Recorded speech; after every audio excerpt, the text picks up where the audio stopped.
fala de Rousseau, que ele fala que a criança é um adulto em miniatura, a gente tem que parar e pensar a seguinte questão. Hoje, a gente retroagiu no tempo. Por quê? Porque o Rousseau, com a sua obra Emílio, ele já falava a questão de que a criança não poderia ser tratada como um adulto em miniatura. E nesse momento, no século que nós estamos, 21, nós estamos vivendo o quê? Nós estamos vivendo que os pais preferem vestir as crianças como adulto, preferem dar um tablet para a criança para que ela vive no mundo midiático e os deixe em paz. E não é isso. A criança, ela tem que ser criança. A criança tem que experimentar. A gente sempre fala assim, o adulto que nós somos hoje vem de traços de nossa primeira infância. Eu saio muito em defesa do professor da educação infantil, porque eu digo que ele é um dos principais professores que passam na nossa vida. Ele vai trabalhar com as bases, ele vai trabalhar com os valores, com a construção de experimentação. Nós vamos ter os primeiros contextos nossos sociais dentro da primeira infância, da educação infantil, e aí nós levamos em conta os aspectos citados por Rousseau. Rousseau e Philippe Arrier trazem muito nas suas obras a questão do que o homem, ele não deve ser um adulto em miniatura. A criança não deve ser um adulto em miniatura. A criança, ela precisa ter o seu espaço, ela precisa vivenciar coisas de infância. E aí, a gente olha lá para o CEMEI, a gente olha lá para a Escola de Educação Infantil. Eu preciso de material apostilado para as crianças de educação infantil? Eu preciso provar para os pais que a minha criança está sendo alfabetizada lá na educação infantil? Não, esse não é o contexto real que nós queremos. O que nós queremos é que a nossa criança, ela aprenda e se desenvolva de acordo com a sua maturação biológica. Então, a criança da educação infantil, pai, mãe, olha para frente e abre o horizonte. Escola que tem material apostilado, ela vai trabalhar com a tua criança dentro daquele contexto tradicional. Copia, cola, exames de prontidão, atividades de prontidão, siga o exemplo, ligue a bolinha, faça o traçado, colhe o milho, colhe o feijão, colhe não sei o que no pontilhado. Não é isso. A aprendizagem é muito mais. A aprendizagem é como eu dei o exemplo uma vez para minhas alunas de pedagogia. Eu era pedagoga de um CEMEI que as meninas tinham medo de trabalhar com o berçário. E elas falavam que o berçário era só o cuidar. Que nós não trabalhávamos com ensino-aprendizagem. Porque a criança, o bebê, ele só come, dorme e dá banho. Pronto, era isso que elas achavam no contexto delas. E na verdade não. Na verdade, a gente tem que parar e olhar para a criança pequena que ela já é estimulada para a aprendizagem de acordo com a sua maturação biológica. Como que se dá a aprendizagem? Vamos lá. O exemplo mais clássico que eu dou em todas as minhas aulas é que assim, eu estava dentro do CEMEI, no CEMEI muito tradicional, e aí um dia eu peguei e falei para a diretora, eu falei, olha, eu vou levar as crianças, fazer uma experimentação sobre os estados físicos da água. Dela, ai, que legal, você vai tirar o infantil 5 da sala? Não, eu vou tirar os bebês. E aí ela olhou pra mim e falou, você tá louca? Como é que você vai tirar os bebês lá pra fora? Sim, porque a criança pequena, ela tem que experimentar como as outras. Ela não é pra ficar dentro do berçário, entre 4 paredes, num tatame ou num berço. Só dar e comer a criança, dar banho e fazer dormir. Não. Então, o que eu fiz? Eu dei uma de louca, gente. Eu peguei, puxava as crianças dentro dos berços, né, lá pra fora. Então, eu pegava um berço, tipo um trenzinho, e colocava de 3 em 3. Coloquei tecidos lá fora, coloquei toalhas no chão e soltei os bebês lá fora. E levei uma bacia de água, uma bacia de gelo, aquele equipamento do vapor da água, que é para respiração, né, eu esqueci o nome agora, e levei a água morna, a água fria, o gelo, levei o vapor e deixei as crianças brincarem. Claro, no contexto do cuidado, eu deixei que as crianças experimentassem o frio e o quente, os estados físicos da água, o líquido, o gasoso, o sólido, para que eles experimentassem. Então a reação dos bebês foi maravilhosa. As crianças iam, batiam as mãos na água, tentavam puxar água com a peneira, com o copo que tivessem na mão, mesmo engatinhando, pegavam o gelo, experimentavam, passavam, colocavam na boca. No vapor, elas iam lá e colocavam as mãozinhas no vapor. Por quê? Isso é um estímulo sensório-motor que eu estou dando. Estou dando o estímulo sensório-motor, estou dando o estímulo visual, o estímulo de experimentação. E essa minha criança, dentro desse contexto, quando chegar lá na frente, lá no 3º, 4º ano, que eu vou trabalhar ciências com as crianças, eu vou ligar automaticamente os meus sentidos, porque eu já experimentei, eu já tive contato com aquilo antes. A gente diz assim: professor, sai da casinha, meu amor. Você não pode ficar trabalhando material apostilado achando que isso é suficiente para o teu aluno. O professor, ele pega o livro didático e ele acha que é a Bíblia. Você vai ter que seguir aquele livro didático passo a passo como ele está ali. O livro didático, ele é um exame de prontidão, ele é uma atividade de prontidão. A gente diz que é uma preparação de uma sopa. Coloque a criança sentada, dê para ela um lápis, dê para ela uma borracha e deixe ela copiando por horas e horas. Simplesmente você não vai ter um ensino de aprender a aprender. Você vai ter a criança copista, a criança da educação bancária, né, no qual eu só deposito o conhecimento. E não é isso que eu quero. Eu quero a minha criança, mas a criança que recebe o estímulo, que experimenta, que coloca a mão na água, que engatinha, que brinca com diferentes tipos de materiais de longa escala. Eu dou diferentes tipos de riscantes para a criança, diferentes tipos de suporte. Então, assim, eu vou levar a minha criança a experimentar e a criar.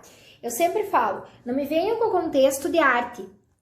Ah, eu sou professora de arte. E você dá aula de arte usando xerox para a criança colorir. Ou você coloca lá a Mona Lisa e diz para a criança copie. Essa é a Mona Lisa, né? Não, de forma alguma.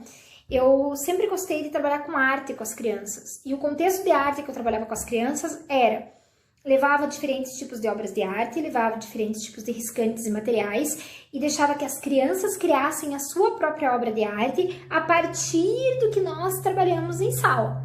Então, primeiro a gente conhecia as obras, conhecia a história dos autores e depois eu levava as crianças a conhecer o museu, a experimentar os diferentes tipos de tintas, de materiais, e aí depois eu falava para que as crianças criassem a sua obra de arte a partir da obra trabalhada.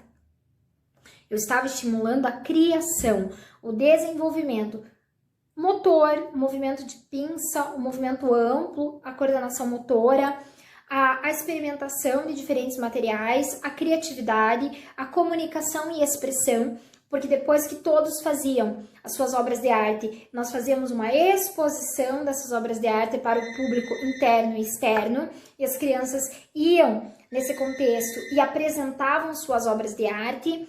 Crianças de 3, 4, 5 anos, gente. Eu não tô falando de Fundamental 2, eu tô falando de educação infantil e de Fundamental 1.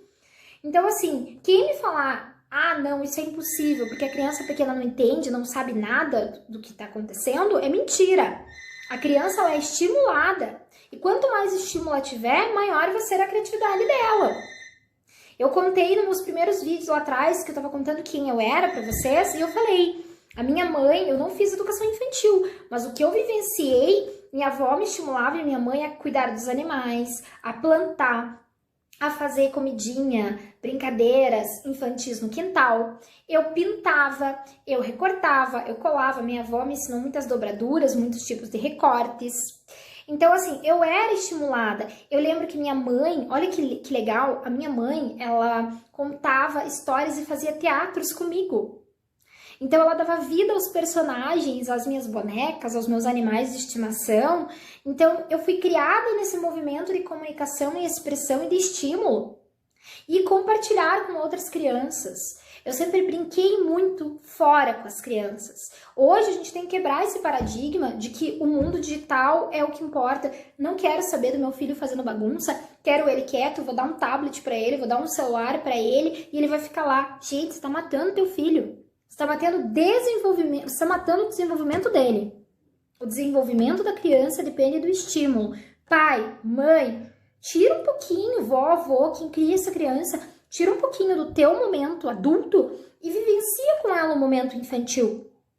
Mesmo com as crianças maiores, eu tenho primos de 12 anos, 13, que a gente brinca ainda com eles, a gente conta histórias para estímulo da imaginação, então a gente tem que ir para dentro desse contexto. E era isso que Rousseau falava lá no século XVIII. A criança não é um adulto em miniatura. A criança ela tem que ter o espaço dela de convivência, ela tem que experimentar, ela tem que explorar. E é nessa ideia que nós trazemos a educação infantil hoje. A educação infantil e o direito ao brincar.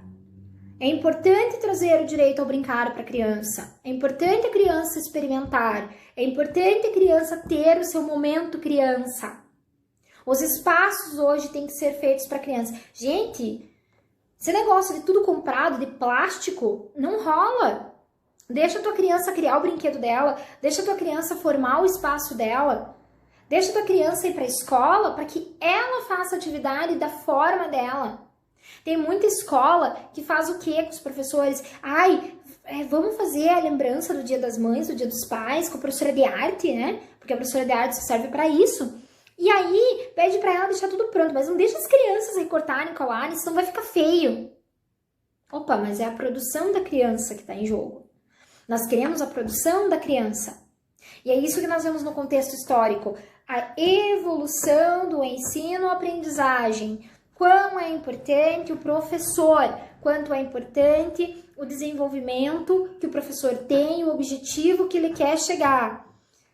Quebramos com a ideia da educação tradicional, quebramos com a ideia da educação tecnicista e vamos evoluir. Então eu tenho minha criança voltada para a experiência, para compartilhar espaços, para vivenciar espaços. Eu tenho que alfabetizar minha criança? Tenho, mas primeiro eu vou trabalhar com o letramento com ela, o conhecimento de mundo letrado. A partir do momento que eu levo minha criança a conhecer o bairro que ela mora, o comércio da região, a cultura da região onde ela está inserida, aí sim eu começo o movimento de alfabetização, porque eu já sei que minha criança ela está se transformando, ela recebeu estímulos para isso, ela já sabe, já entende o que é símbolo e seus significados, e a partir de agora eu vou começar a alfabetização. Eu vou dar significado para o alfabeto, o som das letras em si e as suas junções. Aí sim, dentro do contexto da criança, dentro do contexto cultural que ela está inserida, eu vou estimular para a alfabetização, mas eu não vou enfiar dentro da cabeça da criança o decorar. Vamos lá, pessoal, junto comigo. A, B, C, D. Não, isso não é alfabetização. Porque quando, a gente sempre fala, quando chegasse na letra X ou na letra Z, a Zuleika nunca teria visto a letra do nome dela. Eu tenho que trabalhar o alfabeto, mas eu não preciso trabalhar o alfabeto de forma linear. Eu vou trabalhar com a criança o estímulo à escrita, mas primeiro eu vou trabalhar com jogos lúdicos para desenvolvimento da coordenação motora fina, para depois eu começar o início da escrita. Eu vou tratar a criança como criança. E se eu tenho o livro didático, se eu tenho que trabalhar com o livro didático, eu vou usar ele como um complemento e não como ele é o único guia do ensino-aprendizagem. E é isso que nós temos para hoje. Pensa, reflita, que tipo de professor você quer ser? Professora, mas eu tô fazendo educação física. Eu vou ser professor de educação física. Não tenho que me preocupar com ensino-aprendizagem. Tem o desenvolvimento corporal psicomotor da tua criança. Muitas vezes, dentro do desenvolvimento psicomotor, você consegue descobrir outros aspectos cognitivos da criança por meio do movimento. Muitas vezes uma criança que tem uma dificuldade, uma rigidez motora, ela tem um problema neurológico e que não tinha sido descoberto até então se não fosse o estímulo do professor de educação física. E os jogos psicomotores, por isso são tão importantes. A gente diz assim, por que pular corda com a criança? Qual o contexto de pular corda? E aí um dia um colega meu falou assim pra mim, Priscila, por que é importante pular corda com as crianças de 6 e 7 anos? E eu falei pra ele, não sei. Não tinha parado para pensar no contexto de corda, né? E ele falou, primeiro, pela coordenação ampla da criança no movimento de pular. né? E depois, pelo movimento de você faz ela bater a corda também. Por quê? Porque é um movimento de pinça. Ela está segurando a corda, realizando o movimento de pinça. Esse movimento de pinça é o mesmo que nós utilizamos para a escrita. Então, eu estou estimulando os movimentos do corpo dela, principalmente o amplo, o global e o fino. Então, quando falam para você, você está na escola brincando com teus alunos, você é professora, de educação infantil, então você brinca o dia inteiro? Não, meu amor, você não brinca o dia inteiro. Você estimula a tua criança ao ensino e aprendizagem. Você trabalha de forma lúdica, psicomotora e psicopedagógica para que essa criança ingresse na sua maturação biológica de acordo com o seu desenvolvimento. Então, por isso que eu falo, pai, mãe, você não precisa se apressar com o ensino da escrita e da alfabetização. A tua criança vai aprender no momento certo, no qual ela tenha aprimorado a sua maturação biológica e de acordo com os estímulos que ela vem recebendo. Não adianta você enfiar para tua criança um monte de pontilhado, que o pontilhado não vai ajudar em nada. Ela precisa primeiro ser estimulada externamente e no ambiente lúdico, para que depois eu possa trabalhar o ensino e a escrita, certo? E um outro momento eu vou trazer para vocês a ideia de por que da quebra de julho. O que acontece com a criança que de 7 anos, de repente, ela não sabe ler nem escrever até julho. Daí, de repente, pós-julho, agosto, ela volta sabendo tudo. Porque lembram que eu falei? Primeiro a gente desequilibra o conhecimento, aí busca a solução para esse conhecimento, para aquele problema que nós temos naquele momento, e a criança sai da acomodação para que possa assimilar. E depois que ela assimilou aquele conteúdo, ela vai acomodar aquele conteúdo. E quando ela volta para mim em agosto, ela volta uma criança estimulada, que já sabe muito sobre a alfabetização e letramento. Porque ela está de acordo com o seu desenvolvimento, a sua maturação biológica. Aí tem os pais que falam, viu só, ele passou esse tempo inteiro na escola e não aprendeu nada. Mas agora que passou o mês de julho comigo de férias, nossa, tá sabendo tudo. Não é que ela está sabendo tudo, mas que ela precisava desse momento de acomodar o conhecimento para poder assimilar. É essa a diferença. Vamos continuar nosso ensino-aprendizagem, vamos continuar o estímulo. Você que está me assistindo, alunos, eu quero que você pesquise as diferentes concepções de ensino, tradicional, tecnicista, construtivista, socioconstrutivista, socio-interacionista. Eu quero que você busque saber sobre a escola de Reggio Emília, sobre a escola da Ponte, sobre a pedagogia Waldorf. Porque nós vamos discutir sobre esses pontos tão importantes. E você, pai e mãe que está me assistindo, é a mesma situação. Busque um pouco mais entender o desenvolvimento do teu filho. Leia um pouco sobre as fases de Freud, sobre as fases de Piaget, sobre as fases de Erik Erikson, sobre as fases de James Fowler. Aí você vai entender como o ser humano passa pelo desenvolvimento e pela sua maturação biológica. Um grande abraço e até a próxima!